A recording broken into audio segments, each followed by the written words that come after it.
أهلا ومرحبا بكم في قناة فهم كويسين. معاود وليت لكم بوصفة جديدة اللي هي مقرود اللوز العاصمي. أنا واش حندي 3 كيلات من اللوز، ما يكون رقيق ما يكون خشين، يكون كيما الطعام. نضيف لهنا صفار بيضاء، 2 صفار بيضاء عفوا مع بيضة كاملة. نضيف لها كيلة من السكر، 3 محبات من مبشور الليمون، قطرات من ماء الزهر والفانيليا. نخلط كل المكونات مع بعض ونضيف لها اللوز تاعنا.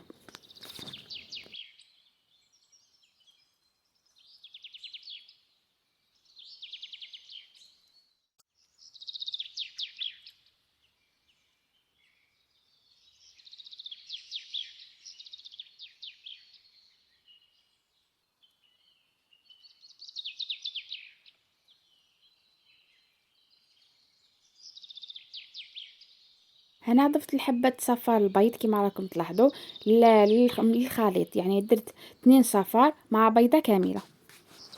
كما قلت لكم نخلط كل المكونات مع بعض، نعاود نخلطهم بيديا ونضيف لهنا اللوز تاعنا. بعد ما نجمعوا اللوز تاعنا مع الخليط تاع البيض نضيفوا الزبدة مقدار ملعقة كبيرة.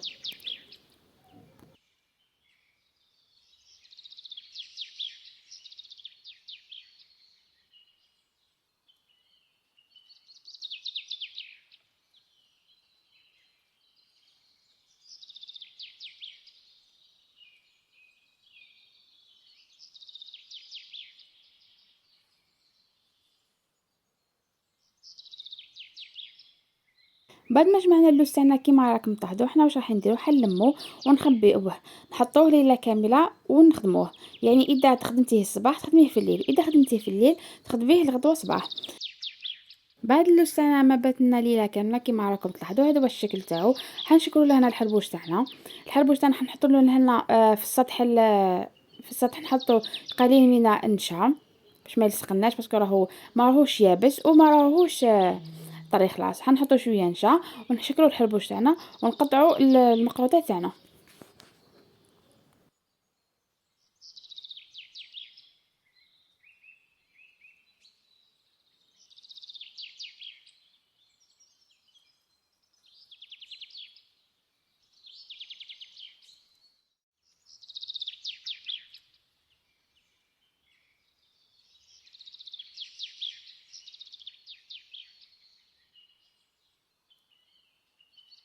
إذا ما عندكش القطعه واش راح نديرو، حنستعملوا الاصابع، نديرو 3 اصابع ونقطعوا المقروطه تاعنا حتى نكملوها بثلاثه بثلاثه حتى نكملو.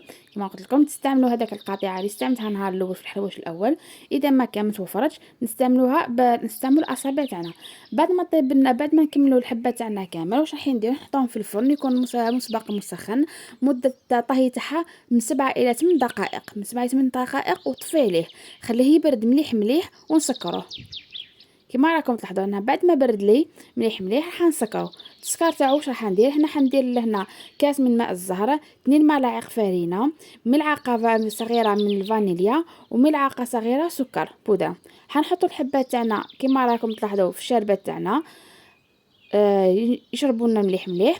ومن بعد نقطروهم، كي نقطروهم نعاودو نجيبوا لهنا نمسحوهم لتحت، يعني نشفوهم بابي سيرفيات.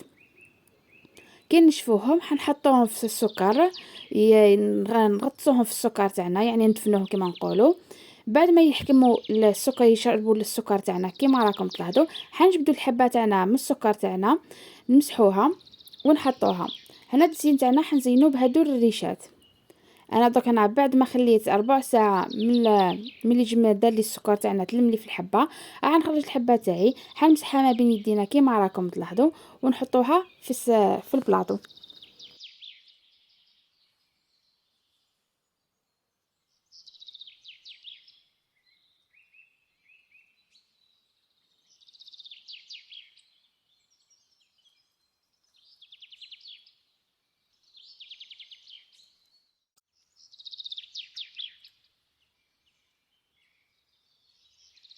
بالنسبه للحبات كامل كما قلت لكم راح نحطوهم في الشربة تاعنا، نقطروهم. بعد ما نقطروهم راح نمسحوهم باش ما يبقاش الشربات لاصق في الحبه، نشفوهم مليح. كي نشفوهم حنحطوهم في السكر كلاص تاعنا، السكر بودره. حنخليوهم مدة ربع ساعة في السكر تاعنا، ومن بعد نجبدو الحبة كيما راكم تلاحظوا. هذه هي الطريقة، نمسحوها من السكر ونحطوها جانبا. بعد ما نكملو الحبة تاعنا كامل، رايحين نجيبو المصفاة ونحطو السكر غلاس وندردروها من الفوق.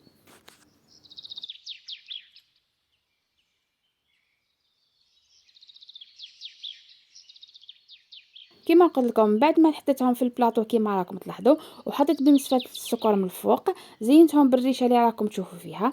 دوك نقص لكم الحبه باش تشوفوها من الداخل كيفاه خرجت لي، يعني معسله وطريه.